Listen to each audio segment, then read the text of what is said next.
Hi friends, வணக்கம். Welcome to our channel. இன்றைக்கி நம்ம கார்டன் வீடியோ தான் பார்க்க போகிறோம். நம்ம கார்டனில் இன்றைக்கி ரோஸ் நிறையா பூ பூத்துருக்குது. அது மட்டும் இல்லாமல் இன்றைக்கி வெஜிடபிள்ஸ்லாம் ஹார்வெஸ்ட் பண்ண போகிறோம். தக்காளி, பச்சை மிளகாய், கத்திரிக்காய்லாம் அதெல்லாம் ரெடியாக இருக்குது. இன்றைக்கி நம்ம ரோஸுக்கு புதுசாக ஒரு ஃபெர்டிலைசர் கொடுக்க போகிறேன். அதையும் நான் இந்த வீடியோவில் காமிச்சிருக்கேன். உங்கள் ரோஜா செடி பூக்கவே இல்லை, பூ சின்னதாக இருக்குது, துளிர் பிடிக்கலைன்னா இந்த ஒரு ஃபெர்டிலைசர் யூஸ் பண்ணிங்கன்னா போதும். உங்கள் ரோஜா செடியும் நல்லா கொத்து கொத்தாக பூ பூக்கும். பாருங்கள், என் ரோஜா செடி நிறையவே மொட்டெல்லாம் இருக்குது. எவ்வளோ மொட்டு இருக்குது பாருங்கள். ஆனால் பூ சைஸ் பார்த்திங்கன்னா சின்னதாக இருக்குது. அதுக்கு தான் நான் இந்த ஃபெர்டிலைசர் கொடுக்குறேன். இது கொடுத்தோம்னா நல்லா பூ பெருசாக இருக்கும். பாருங்கள், எல்லா இடத்துலையுமே நிறைய துளிர் பிடிச்சிருக்குது. ஆனால் பூ சைஸ் பார்த்திங்கன்னா சின்னதாக இருக்குது. இந்த ஃபெர்டிலைசரை கொடுத்தோம்னா பூ நல்லா பெருசாக இருக்கும். நல்லா துளிர், பூ எல்லாமே வரும்.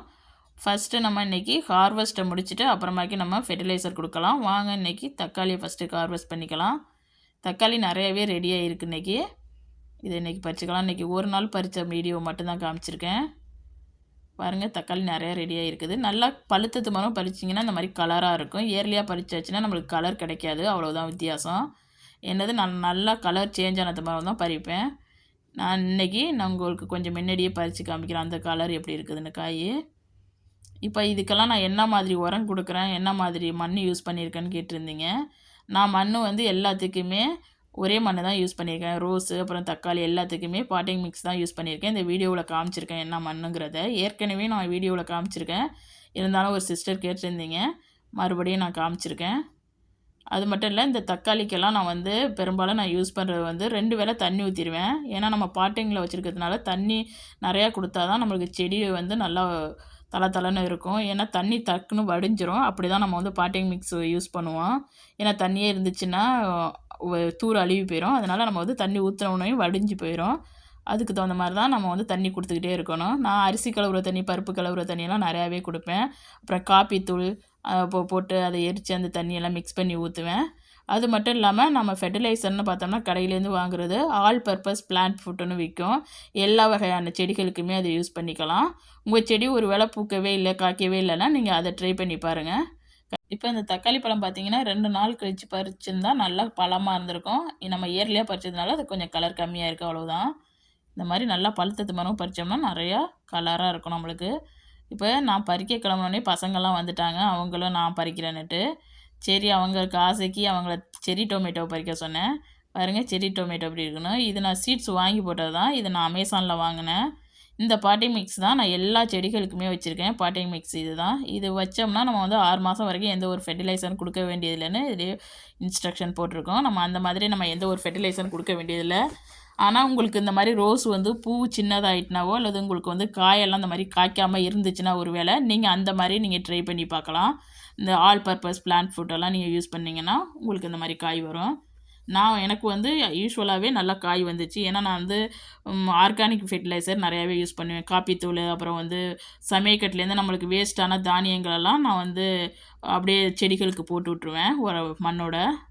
அதே போல் நீங்கள் வந்து வேப்பம் புண்ணாக்கெல்லாம் யூஸ் பண்ணிங்கன்னா வேர் அழுகாமல் நம்மளுக்கு செடி நல்லாயிருக்கும். நான் வேப்ப புண்ணாக்கு போடுவேன். Neem oil fertiliser. அது நான் இப்போ காமிக்கிறேன் வீடியோவில். நான் அதை எப்படி யூஸ் பண்ணுறேன்னு ஒரு கைப்பிடி அளவு எடுத்து போட்டோம்னா அதுவும் நல்லா நம்மளுக்கு செடிக்கு நல்லது. நான் கார்டனுக்கு வந்துட்டேனாவே பசங்களும் நான் பறிக்கிறேன்ட்டு வந்துடுவாங்க. அவங்கள இன்றைக்கி செரி டொமேட்டோவை பறிக்க சொன்னேன். எல்லாத்தையும் பறித்து கொடுத்துட்டாங்க. ரொம்ப சந்தோஷம் அவங்களுக்கு இன்றைக்கி. இந்த பக்கம் பார்த்திங்கன்னா ஸ்ட்ராபெரி ரெடியாக இருக்குது, அதையும் பறிச்சுக்கலாம். இதுவும் 2 நாளைக்கு ஒருக்கா 4, 5ன்னு கிடைக்கும். இப்போ பச்சை மிளகாய் பறிச்சுக்கலாம். ஒவ்வொரு பச்சை மிளகாயும் எவ்வளோ நீளம் இருக்குது பாருங்கள்.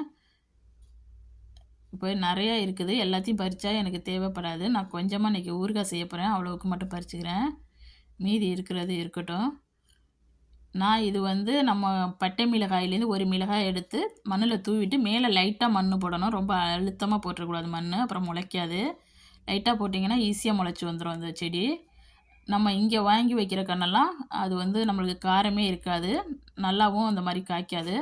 அதனால் நம்மக்கிட்டேருந்து எடுத்து போடுறது நல்லா முளைச்சி வரும். பாருங்கள், நம்மக்கிட்டேருந்து போட்ட மிளகா தான் எவ்வளோ காய் இருக்குது பாருங்கள். உங்களுக்கு வீடியோவில் தெரியுதான்னு தெரியல, நிறையா இருக்குது.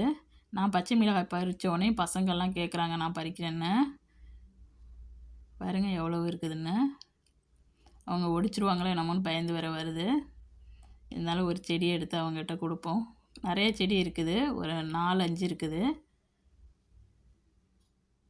பாருங்கள் எவ்வளோ பூ பூத்துருக்குதுன்னு. அவங்கள்ட்ட இப்போ ஒரு செடி எடுத்து கொடுத்தேன். பாருங்கள் அவங்க 2 பேரும் பறிக்கிறாங்க. இந்த மாதிரி அவங்களுக்கும் ஒரு என்டர்டெயின்மெண்ட்டாக இருக்கும்.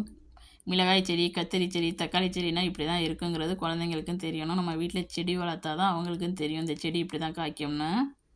அவங்களுக்கும் ஒரு ப்ராக்டிக்கலாக இருக்கும். சின்ன பையனுக்கு பயம், ஒடிஞ்சிருது நம்மன்னு பயந்து பயந்து பறிக்கிறார் அவர். பாருங்கள் இந்த பாட்டு எவ்வளோ சின்னதாக இருக்குதுன்னு. இதுலேயே எவ்வளோ காய் காய்ச்சிருக்கு பாருங்கள். நான் இவ்வளவு தான் இன்றைக்கி பச்சை மிளகாய் பறிச்சிருக்கேன், ஒரு 2 செடியிலேருந்து. இதிலலாம் இருக்குது, தேவைப்படும்போது நம்ம பறிச்சிக்கலாம். பாருங்கள் எங்குமே இருக்குது பச்சை மிளகாய். அவ்வளோதான். இப்போ கத்திரிக்காவை நம்ம பறித்து எடுத்துக்கலாம். நான் 2 வகையான கத்திரி வச்சுருக்கேன், பச்சை கத்திரியும் வச்சுருக்கேன், இதுவும் வச்சுருக்கேன். நம்மளுக்கு 2 நாளைக்கு ஒருக்கவே நிறைய கத்திரிக்காய் கிடச்சிக்கிட்டே இருக்கும். பாருங்கள் எவ்வளோ கத்திரிக்காய் இருக்குதுன்னு. ரொம்ப ஈஸியாக நம்ம இதெல்லாம் மெயின்டைன் பண்ணலாம். நம்ம கிச்சன் வேஸ்ட்டெல்லாம் இதுக்கு போட்டு விட்டோம்னாவே நம்மளுக்கு நல்லா கன்று சூப்பராக வரும்.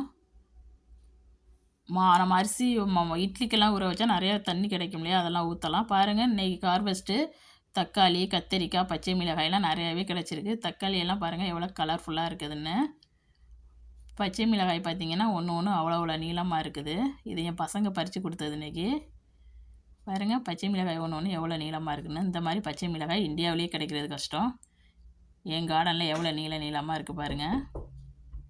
இன்றைக்கி ஹார்வெஸ்ட் முடிஞ்சிருச்சு. நம்ம இப்போ ஃபெர்டிலைசர் கொடுக்கலாம் ரோஸுக்கெல்லாம். பாருங்கள் ரோஸ் பிளான்ட் ஃபுட்டு தான் நான் எடுத்திருக்கேன். இது எல்லா வகையான ரோஸ் செடிக்கும் நீங்கள் கொடுக்கலாம். பட் ரோஸு, அப்புறம் ரோஸு, அப்புறம் ஜின்னியாஸு எல்லாத்துக்குமே கொடுக்க போகிறேன். இதை என்கிட்ட உள்ள ஃப்ளவர்ஸ் செடி எல்லாத்துக்குமே கொடுக்க போகிறேன். இது பேக் சைடில் என்னென்ன சத்து எவ்வளோ இருக்குதுன்னு பேக் சைடில் டீட்டெயில் கொடுத்துருப்பாங்க, இன்ஸ்ட்ரக்ஷன். அதெல்லாம் நீங்கள் படித்து பார்த்துக்குங்க. இந்த பக்கம் பார்த்தீங்கன்னா நீம் ஃபெர்டிலைசர். இது ஆர்கானிக் நீம் ஃபெர்டிலைசர். இது வேப்பம் புண்ணாக்கு தான் நம்ம ஊரில் கிடைக்கிறது. அது கிடச்சிச்சின்னா கூட நீங்கள் யூஸ் பண்ணிக்கலாம். இப்போ இந்த ரோஸ் பிளான்ட் ஃபுட்டில் ஒரு கைப்பிடி அள்ளி அப்படியே ஒரு செடிக்கு ஒரு கைப்பிடிங்கிற கணக்கில் அப்படியே சுற்றி தூவிட வேண்டியதான். இதே மாதிரி என்கிட்ட உள்ள எல்லா ரோஸ் செடிக்கும் போட்டுக்கிறேன். இது நீங்கள் 15 நாளைக்கு ஒருக்க கொடுக்கணும். ஆனால் உங்கள் ரோஸ் நல்லா பூ பூக்குதுன்னா நீங்கள் வந்து இதை 1 மாதத்துக்கு ஒரு தடவை கூட கொடுக்கலாம். பூக்கவே இல்லை, துளுக்கவே இல்லைன்னா நீங்கள் 15 நாளைக்கு ஒருக்க இந்த மாதிரி கொடுங்க. இப்போ இது கூட நான் இந்த நீம் ஃபெர்டிலைசர் கொடுத்துக்கிறேன். வேப்பம் புண்ணாக்கு போட்டுக்கிறேன். சும்மா கொஞ்சம் கொஞ்சம் சேர்த்து வைக்கிறேன். இப்போ எல்லாத்துக்கும் உரம் போட்டாச்சு. இப்போ நான் ஒரு ஃபோர்க் வச்சு மண்ணை நல்லா கிண்டி விட்டுக்கிறேன். நல்லா இதை கொத்தி விட்டுறணும். காற்றோட்டமாக இருந்தால் தான் செடி நல்லா பூ பூக்கும். ரோஸ் செடி எப்பயுமே நல்லா மண் பொல பொலன்னு இருக்கிற மாதிரி பார்த்துக்குங்க.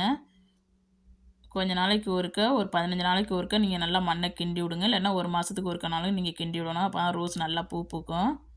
இதில் எதுவும் பட்டை குச்சி, அப்புறம் பழுத்த இலையெல்லாம் இருந்துச்சுன்னா அதையும் எடுத்து விட்டுறணும், ஒடிச்சு விட்ருங்க.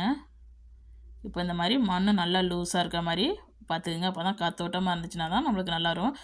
ரோஸு ஒரு 6 மணி நேரமாச்சு வெயிலில் இருக்க மாதிரி இருந்துச்சுன்னா தான் பூ நல்லா பூக்கும். உங்களுக்கு ஃபுல்லாக வெயிலில் இருந்துச்சுன்னா ரொம்ப நல்லது. இல்லாட்டினா ஒரு 6 மணி நேரமாச்சும் வெயில் விழுகிற மாதிரி பார்த்து அந்த மாதிரி இடத்துல நீங்கள் செட் பண்ணி வச்சிங்கன்னா உங்களுக்கு ரோஸு நல்லா பூ பூக்கும். எனக்கு இப்போ இது இருக்கிற இடம்லாம் ஒரு மத்தியானம் வரைக்கும் எனக்கு வெயில் கிடைக்கும். அந்த மாதிரி தான் நான் செட் பண்ணி வச்சுருக்கேன். ஒரு 6 மணி நேரம்னாலும் வெயில் கிடைக்கிற மாதிரி. இப்போ எல்லா ரோஸ் செடியுமே இந்த மாதிரி நல்லா மண்ணை கிண்டி விட்ருங்க. என்னோடய ரோஸ் செடியெல்லாம் எப்படி நட்டேன்னு பார்த்தீங்கன்னா, ஃபஸ்ட்டு வந்து நான் பாட்டிங் சாயிலை கொட்டி விட்டுட்டு அது மேலே நான் வந்து ஒரு கைப்பிடி அளவுக்கு வேப்பம் புண்ணாக்கு போட்டுட்டு அது மேலே தான் ரோஸ் செடியை வச்சேன். ஏன்னா இந்த வேர் அழுகிற பூச்சியெல்லாம் வந்து நம்ம செடி பட்டு போகாமல் அது நல்லா பாதுகாப்பாக வச்சுக்கும். அதனால அந்த நீம் ஃபெர்டிலைசர் போட்டு தான் நான் வந்து செடியெல்லாம் நட்டிருக்கேன். எப்பயுமே நான் 1 மாதத்துக்கு ஒருக்க அது போட்டிங்கன்னா ரொம்ப நல்லது. அது ஆர்கானிக் தான். நம்ம அந்த மாதிரி யூஸ் பண்ணிக்கலாம். உங்கள்கிட்ட நான் இங்கே இருக்கிறதுனால நான் வந்து அதை வந்து அமேசானில் ஆர்டர் பண்ணி வாங்கினேன். நீங்கள் ஊரில் இருந்தீங்கன்னா உங்களுக்கு ஈஸியாக கிடைக்கும் வேப்ப புண்ணாக்கெலாம். அதை கூட நீங்கள் யூஸ் பண்ணலாம். இப்போ இந்த மாதிரி மண் பொல பொலன்னு இருக்கிற மாதிரி எல்லா செடிகளுக்கும் கொத்தி விட்டாச்சு.